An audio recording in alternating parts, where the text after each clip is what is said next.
नमस्कार, मैं हूं विशाल यादव। ईवीएम से नहीं बैलेट पेपर से होगा चुनाव, सरकार ने कर दिया है बड़ा ऐलान। प्रधानमंत्री नरेंद्र मोदी और चुनाव आयोग की हालत खस्ता हो गई है। दोस्तों, लंबे समय से मांग की जा रही है कि ईवीएम को हटा करके बैलेट पेपर से चुनाव कराया जाए। यहां तक कि ईवीएम के नतीजों पर जनता को भी अब भरोसा नहीं रहा। ट्रंप ने खुद कहा है कि ईवीएम के नतीजों पर विश्वास नहीं किया जा सकता। टेक्नोलॉजी के बादशाह कहे जाने वाले एलन मस्क ने बिहार चुनाव के बाद देश के अंदर एक अलग ही एक्शन देखने को मिल रहा है। ईवीएम पर पूरी तरीके से बैन की मोहर लगती हुई नजर आ रही है कि देश के अंदर ईवीएम से चुनाव नहीं होंगे, क्योंकि ईवीएम से जिस तरीके के नतीजे सामने देखने को मिल रहे हैं दोस्तों, उससे विपक्ष पूरी तरह से असंतुष्ट है। अब देखिए, एक राज्य की सरकार ने पूरी तरीके से ईवीएम को बैन कर दिया है और कह दिया है कि अब हम ईवीएम से चुनाव अपने राज्य के अंदर नहीं होने देंगे, बैलेट पेपर से होने देंगे। जिसके बाद से कहीं ना कहीं अमित शाह और मोदी जी को दावा किया जा रहा है कि एक बड़ा झटका लग सकता है। दोस्तों, हमारे साथ वरिष्ठ पत्रकार मौजूद है विशाल यादव, आप उनकी इस रिपोर्ट को देखिए। नमस्कार, मैं हूं विशाल यादव। ईवीएम से नहीं बैलेट पेपर से होगा चुनाव, सरकार ने कर दिया है बड़ा ऐलान। प्रधानमंत्री नरेंद्र मोदी और चुनाव आयोग की हालत खस्ता हो गई है। दोस्तों, लंबे समय से मांग की जा रही है कि ईवीएम को हटा करके बैलेट पेपर से चुनाव कराया जाए। यहां तक कि ईवीएम के नतीजों पर जनता को भी अब भरोसा नहीं रहा। ट्रंप ने खुद कहा है कि ईवीएम के नतीजों पर विश्वास नहीं किया जा सकता।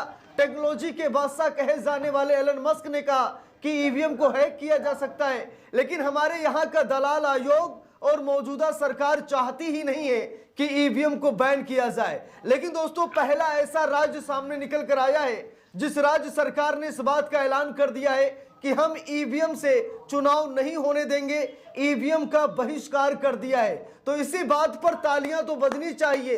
कम से कम देश में एक राज्य ऐसा तो निकला है जिसने साफ तौर पर कह दिया है कि हमें ईवीएम से चुनाव नहीं चाहिए, हम बैलेट पेपर से चुनाव कराएंगे। दोस्तों, वो राज्य है, कांग्रेस का राज्य है कर्नाटक। कर्नाटक के मुख्यमंत्री सिद्धारमैया ने साफ साफ ऐलान कर दिया है कि हमें सिद्धारमैया ने चुनाव नहीं कराना है, हमें बैलेट पेपर से चुनाव कराना है। ईवीएम का बहिष्कार कर दिया है कर्नाटक ने। बहुत बड़ी खबर आ गई है, सुनामी आ गई है। यह समझिए कि चुनाव आयोग की सामत आ गई है, दलाल आयोग की लंका लगने जा रही है। क्योंकि अभी तो सिर्फ एक राज्य ने ऐलान किया है, आने वाले समय में पूरा देश ईवीएम के बहिष्कार पर मुहर लगाएगा। जरा यहां पर देखिए, खबर भी सामने आ गई है, कोई हवाबाई बात नहीं कर रहा हूं। न्यूज 18 अखबार में छपी इस खबर को देखिए, लिखा है ईवीएम नहीं बैलेट पेपर से होगा चुनाव, कांग्रेस ने चली ऐसी चाल, सख्ते में आ गया है चुनाव आयोग। सख्ते में आ गया है चुनाव आयोग। चोरी और ईवीएम हैकिंग के हंगामे के बीच कांग्रेस ने स्थानीय चुनाव बैलेट पेपर से चुनाव कराने का फैसला लिया है। कांग्रेस की राज्य सरकार ने चुनाव आयोग द्वारा वोटर लिस्ट में संशोधन को सुगम बनाने के लिए आवश्यक कानूनी उपाय करने और मौजूदा नियमों में संशोधन करने का फैसला किया। आप जरा यहां पर देखिए, कर्नाटक की सरकार ने क्या कहा कि हम स्थानीय चुनाव ईवीएम से नहीं होने देंगे, हम बैलेट पेपर पर मुहर लगाएंगे, ठप्पा लगाएंगे, हमें ईवीएम नहीं चाहिए। यानी कि ईवीएम का बहिष्कार कर दिया है कर्नाटक ने। देखिए, यहां पर साफ साफ खबर में लिखा भी है, पूरे देश में ईवीएम मशीन से चुनाव और वोट चोरी को लेकर विपक्ष का विरोध चल रहा है। सरकार से बैलेट पेपर से चुनाव कराने की मांग चल रही है। विपक्ष का कहना है कि ईवीएम से चुनाव में गड़बड़ी हो रही है। हालांकि चुनाव आयोग ने विपक्ष के दावों को कई मौके पर नकार दिया है। बकौल आयोग, ईवीएम को हैक करना मुश्किल ही नहीं नामुमकिन है। मगर इन सबके बीच कर्नाटक की कांग्रेस सरकार ने बैलेट पेपर से चुनाव कराने का फैसला लिया है। कर्नाटक कैबिनेट ने गुरुवार को राज्य चुनाव आयोग को राज्य में आगामी पंचायत और शहरी स्थानीय निकाय चुनाव ईवीएम के बजाय बैलेट पेपर से कराने की सिफारिश करने के अपने फैसले की घोषणा की है। अपने फैसले की घोषणा की है। चुनाव देख लीजिए, साफ साफ लिखा है। कानून और संसदीय कार्य मंत्री पाटिल ने बताया कि बैलेट पेपर से चुनाव का फैसला सरकार ने सोच समझ कर लिया है। उन्होंने बताया कि बैलेट पेपर को समर्थन देने का कैबिनेट का यह फैसला बेंगलुरु में पंचायतों और 5 नवगठित नगर निगमों के चुनावों से पहले मतदाता सूची के SIR की सिफारिश के साथ आया है। अब दोस्तों कर्नाटक की सरकार ने तो ऐलान कर दिया है। कर्नाटक की सरकार ने साफ साफ कहा कि हमें बैलेट पेपर नहीं, माफी चाहूंगा, मुझे ईवीएम नहीं चाहिए, मुझे बैलेट पेपर चाहिए। ईवीएम का बहिष्कार कर दिया है। और दोस्तों सबसे खुशखबरी की बात यह है कि ईवीएम की लड़ाई कर्नाटक बहुत जोर शोर से लड़ रहा है। वोट चोरी पर पहली बार FIR दर्ज हुई है।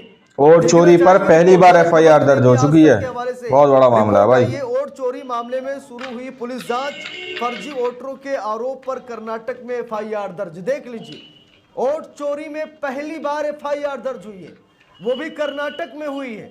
पुलिस जांच में भी जुट गई है।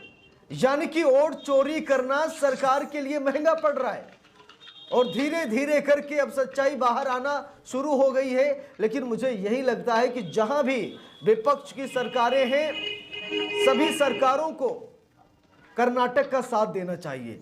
कर्नाटक सरकार का साथ देना चाहिए ईवीएम बैन होने के लिए, बिल्कुल तो साथ देना चाहिए। कर्नाटक में पहली FIR दर्ज हुई है। अभी तक कहीं वोट चोरी पर FIR दर्ज नहीं हुई, लेकिन पहली FIR दर्ज हुई कर्नाटक में हुई।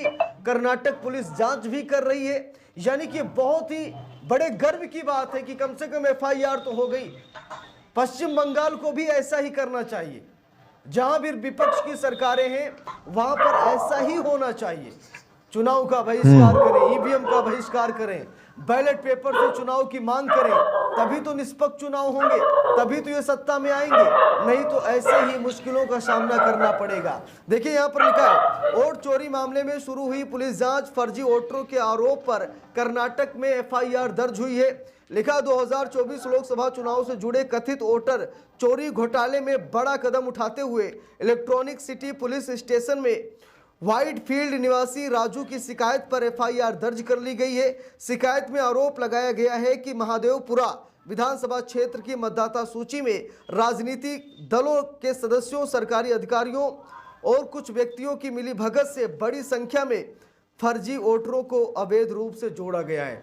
दोस्तों ये वही महादेवपुरा है जहां पर राहुल गांधी ने भी वोट चोरी के आरोप लगाए थे और अब पुलिस जांच में जुट गई है। FIR भी दर्ज हो गई है। जितने फर्जी मतदाता जोड़े गए हैं अब सबकी डिटेल निकाली जा रही है। यानी कि सिद्धारमैया ने सरकार को महंगा पड़ेगा।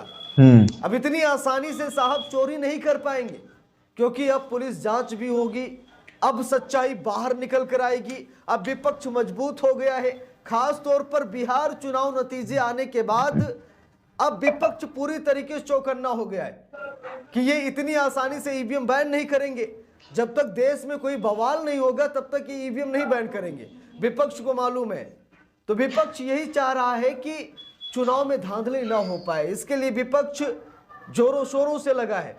लेकिन अब क्या पता विपक्ष को कि बंद कमरे में बेईमानी होती है, फील्ड पर सत्ते में आ गया है चुनाव आयोग, इतनी बंद कमरे में होती है। CCTV कैमरे बंद कर दिए जाते हैं, ईवीएम मशीनों में फेर बदल कर दिया जाता है, चुनावी परिणाम बदल दिए जाते हैं। ये सब कुछ बंद कमरे में होता है। भाई ईवीएम चुनाव आयोग की वो पता नहीं कौन सी चिप लगा करके ईवीएम मशीनों में वोटिंग करा रहा है। हो सकता है कि विपक्ष को जो वोट जा रहे हो वो रिकॉर्ड में ही ना आ रहे हो। कई तरीके के सवाल उठ रहे हैं दोस्तों, क्योंकि मशीन है और मशीन पर भरोसा नहीं किया जा सकता जहां पर बात लोकतंत्र से जुड़ी हो। लेकिन उसके बावजूद अगर मशीन से रिजल्ट आ रहा तो ये हैरान करने वाली बात है, विचलित करने वाली बात है। जब अमेरिकी राष्ट्रपति ट्रंप ने खुद कह दिया कि ईवीएम के नतीजों पर विश्वास नहीं किया जा सकता, तो है ना बड़ी बात। एलन मस्क जो कि वैज्ञानिक है वो खुद कह रहे हैं कि इसे AI के जरिए बड़ी आसानी से हैक किया जा सकता है। तो भाई चुनाव आयोग एलन मस्क की बातों का जवाब क्यों नहीं दे रहा है? चुनाव आयोग क्यों यहाँ पर सरकार के आदेश पर काम कर रहा है? चुनाव आयोग ईवीएम को क्यों नहीं बैन कर रहा? जब जनता की मांग है कि बैलेट पेपर से चुनाव हो तो ईवीएम पर बैन क्यों नहीं लगा रहा चुनाव आयोग? इस पूरे मामले पर आप सभी लोगों की क्या राय है कमेंट करके जरूर बताइएगा। वीडियो को लाइक शेयर, अगर चैनल पर नए हैं सब्सक्राइब करके सपोर्ट कीजिएगा। मिलते हैं दूसरी वीडियो में, तब तक के लिए बहुत बहुत धन्यवाद। अब दोस्तों आप लोगों ने इस वीडियो को शुरू से आखिर तक देखा। वीडियो के अंदर साफ तौर पर बात की गई है कि किस तरीके से यहाँ पर ईवीएम को बैन करने की मांग सीधे तौर पर कर्नाटक सरकार उठाती हुई नजर आ रही है। कर्नाटक में जो है विपक्ष की सरकार है दोस्तों, उन्होंने सीधे तौर पर कह दिया है कि यहां पर ईवीएम से किसी भी तरीके से हम चुनाव नहीं होने देंगे, क्योंकि हम इससे संतुष्ट नहीं हैं। पहले ही देश की जनता काफी इससे असंतुष्ट है और विपक्ष भी इससे संतुष्ट नहीं है।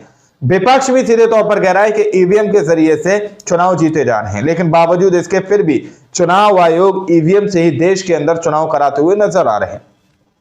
अब तस्वीरें ये क्लियर होती हुई नजर आ रही हैं कि बिहार के अंदर किसकी लहर थी और किसकी खबर थी, लेकिन बावजूद इसके फिर भी बिहार के अंदर किसकी सरकार बनी और कितनी सीटों से बनी, जिस नतीजों ने पूरे देश को चौंका कर रख दिया। अब आप लोगों ने इस रिपोर्ट को देखा सुना, आप लोग इस रिपोर्ट के बारे में क्या सोचते हैं, क्या समझते हैं, अपनी राय कमेंट सेक्शन में जरूर दीजिएगा। मिलते अगली वीडियो में, जब तक के लिए जय हिंद जय भारत।